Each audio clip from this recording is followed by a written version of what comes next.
التوازن الدفاعي بثبات على مستوى التوازن كذلك الهجومي بفكر واضح لانه امن المنطقه ديال وسط الميدان، ودائما كيحاول لانه يخلي ويثبت ربما هذاك العمل ديال اللاعبين الاروقه ديالو.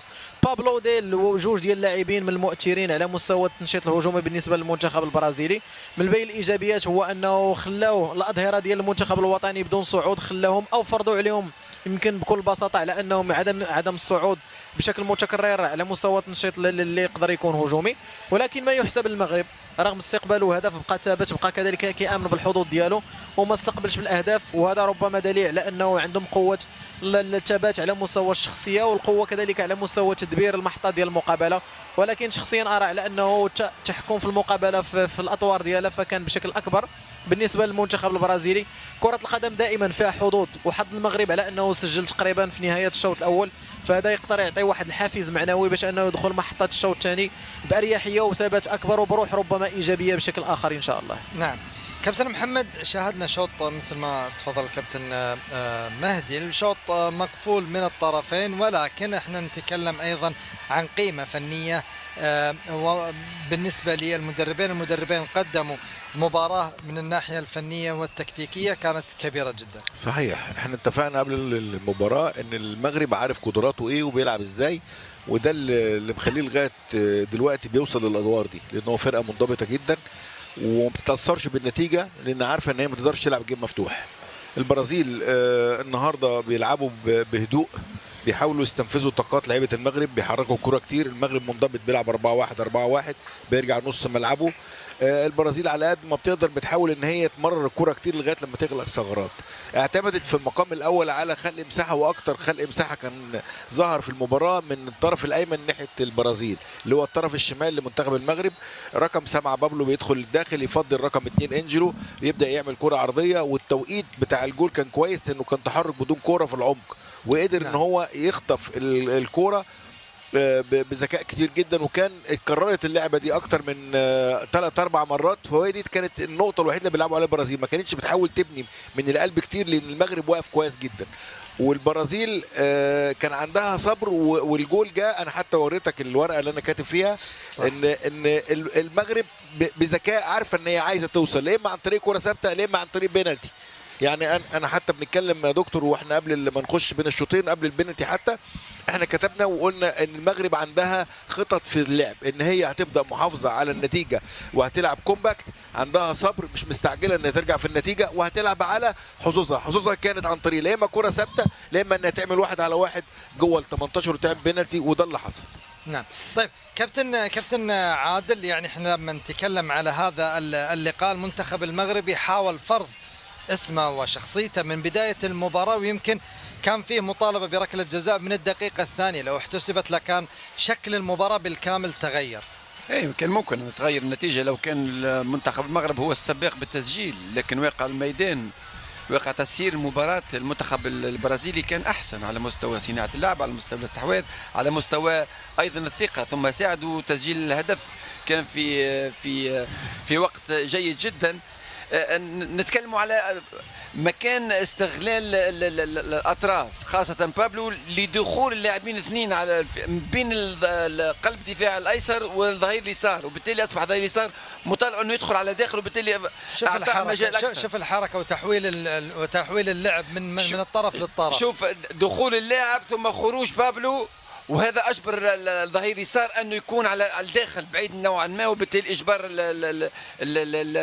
بابلو انه يلعب بدون مراقبه تقريبا، وهذه تعادت اكثر من مره على فكره، وكان بامكانه انه المنتخب المغرب انه يتعامل معها باكثر على المستوى التكتيكي باكثر فاعليه. لكن اللي يحسب لمنتخب المغرب صراحه انه ما تلقاش هدف، وهذا مهم جدا في كرة القدم، بغض النظر على السيطرة أنه المنتخب البرازيل هو اللي تحكم برتم المباراة.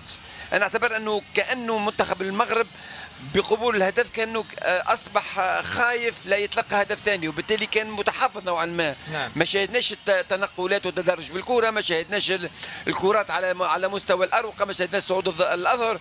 هذا لانه منتخب المغرب خاف لا يستقبل هدف ثاني، وبالتالي ضيع كل الفرص. وهذا يحسب ايضا ذكاء من اللاعبين، ايضا ذكاء من المدرب. عدم قبول هدف شاهدنا امام المنتخب الامريكي نفس الشيء تقريبا، وبالتالي بامكان منتخب المغرب انه يجد حلول جماعيه. كان صعب اليوم في الشوط الاول، بامكانه يجدها في الشوط الثاني اكيد، لكن على الحلول على المستوى الفردي، وبالتالي يملك لاعبين جيدين جدا، ذكاء، مراوغه، ثم ايضا يعني استيعاب فني جيد جدا. اصبح منتخب المغرب يستمد قوته من الفرديات في غياب اللعب الجماعي. صحيح انه وجد نفسه في شوط اول نوعا ما في وضعيه صعبه نوعا ما على مستوى صناعه اللعب. ما شاهدناش المنتخب المغربي تعودنا نشوفوه، لكن في مثل هذه المراحل ربع نهائي كاس عالم انت غير مطالب باللعب بطريقه جيده. صح. خاصه انك تلعب امام منتخب برازيل منظم جدا وقوي جدا، وبالتالي الفاعليه والفاعليه على مستوى تسجيل الاهداف. نعم. انا نعتبر ان الشوط الثاني شوط مدرب، لانه الكثير من الاشياء شاهدناها في الشوط الاول بامكانه انه يصححها، خاصه على مستوى الثقه والبناء الهجمه. صحيح. مطالب ان يملك الكره نوعا ما، لانه منتخب البرازيل هو اللي مسك بالمباراه، وهذا الشيء اللي صعب نوعا ما الناحيه الهجوميه بالنسبه لمنتخب المغرب. نعم. كابتن مهدي، لما نجي نشوف الهدف من قائد الفريق اللي هو اخر مدافع الين ما وصلت الى الشبك، هي 4 تمريرات 4 لمسات بالضبط، او يعني 4 تمريرات او 5 لمسات بالضبط. يعني لما تجي تحسبها الكرة في المرمى، يعني تجي تشوف وضع المدافعين المغرب، لا وضعهم كموقعهم وتمركزهم مثالي، ولكن بجزئيات بسيطة عرف المهاجم كيف انه يسبق المدافع ويخطف الكرة. لا، وهذا هو الحس الهدفي دائما اللي كيكون ايجابي. تكلمنا على انه في بعض الحين هذا اخر مدافع لمسه الاولى. لا، هذه اللقطه هذه خاصه نتكلموا عليها بشكل ربما كبير، لانه المشكل في الكره وفي البدايه ديالها. شوف اثناء دخول اللاعب الظهير ايمن اللي دخل على مستوى بين كذلك الظهير الايسر وبين اللاعب العمق الدفاع، هو اللي لزم على الظهير الايسر ديال المنتخب المغربي انه يبقى متحفظ، ما يمشيش ينساق او ينزلق بدرجه كبيره عند اللاعب بابلو. وبالتالي طريقه مدروسه مثاليه. لا، طريقه مدروسه، لانه هنا كيتسمى تكشيك الرجل الثالث، لانه دار زياده عدديه على مستوى خط الهجوم، وبالتالي الزم الظهير الايسر والمدافع الاوسط بالنسبه للمنتخب الوطني على انهم يبقاو في هذيك المساحه، لانه يخلق الهالف سبيس، يخلق مساحه ربما صغيره. نعم. وكذلك حتى على مستوى السباقيه بالنسبه للمدافع الاوسط فكان متاخر شيئا ما. نعم. ملزوم على انه اول شخص اللي يمشي بلونتيسيباسيون او بالحس السباقي هو المدافع ماشي المهاجم.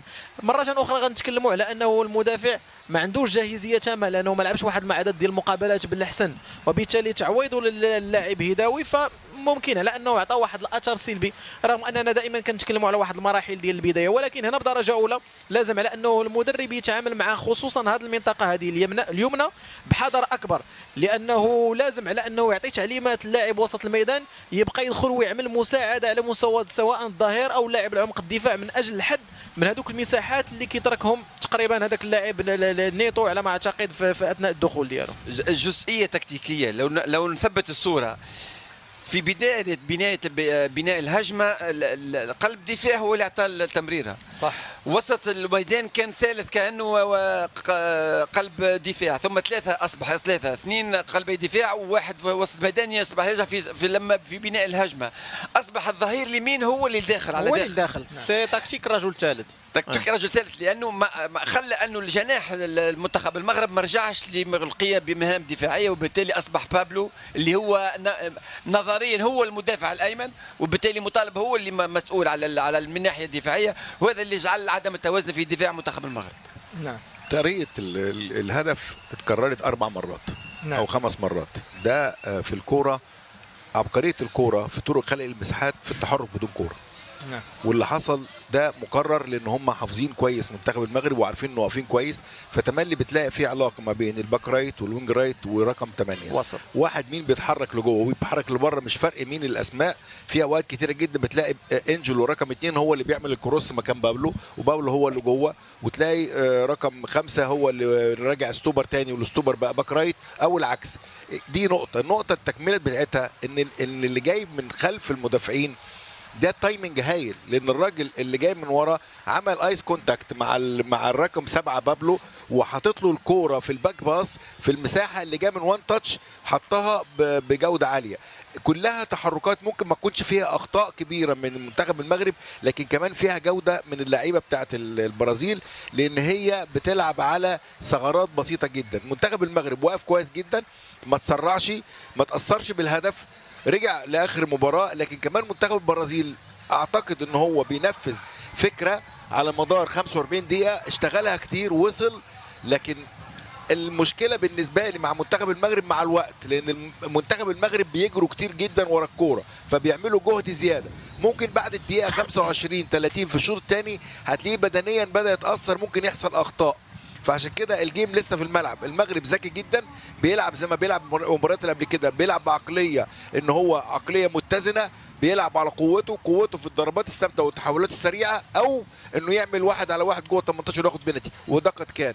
منتخب البرازيل بيلعب بصبر كبير جدا، لانه عارف انه لو دخل فيه جول من المغرب هيبقى صعب يعود، لان المغرب من الفرق اللي بتعرف تدافع كويس لما تجيب جول.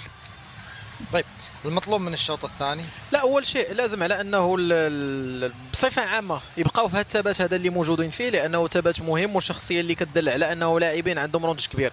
ثاني شيء هو انه من بين السيئات ولا المساوئ اللي كانت في الشوط الاول هو طريقه اخراج الكره اللي كانت فيها عشوائيه كبيره، ما كانش بطريقه مؤطره، لانه جل تمريرات فكان دائما عندها واحد الحس خاطئ، سواء تمريرات مباشره او تمريرات قصيره. ملزوم على انه المدرب يعطي تعليمات صريحه بالنسبه للاعب اللي يكون مؤثر، سواء اللاعب سقراط او اللاعب بالقاسم، اللي تكلفوا باخراج الكره. طيب. حتى على مستوى طلب الكرات بالنسبه للسعيدي، وهذه ربما يمكن يحسن منها، يقدر يتحسن الاداء العام بالنسبه للمنتخب الوطني. تنتهي المباراه في الوقت الاصلي ولا ان شاء الله في الوقت الاصلي بفوز المغرب. كابتن نتمنى باذن الله تعالى، نتمنى. انا الماتش صعب. انا اتمنى المغرب ما استقبلش اهداف في اول ربع ساعه. اكيد. عموما اعود الى زميلي خالد الحدي مع امنياتنا للمغرب بالتوفيق في هذا اللقاء.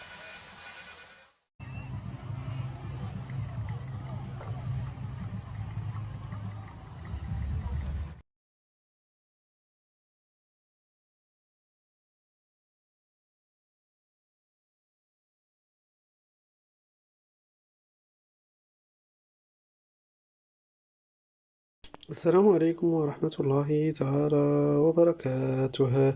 يواجه المنتخب الوطني المغربي لأقل من 17 سنة نظيره البرازيلي اليوم الجمعة على أرضية الملعب رقم 7 في مجمع أسبايرزون الرياضي بالدوحة برسم ربع نهائي كأس العالم لكرة القدم، في مباراة قمة هذا الدور من نهائيات كأس العالم الجارية أطوارها في قطر، وعينه على انتزاع تذكرة العبور نحو الدور نصف النهائي، منتشين بتأهلهم على حساب مالي ب3-2 إلى دور الربع. ستكون الفرصة سانحة أمام أشبار الأطلس، وهم يواجهون منتخب البرازيل لتأكيد مستواهم الجيد منذ فوزهم الساحق على كاليدونيا الجديدة بنتيجة 16-0 في دور المجموعات.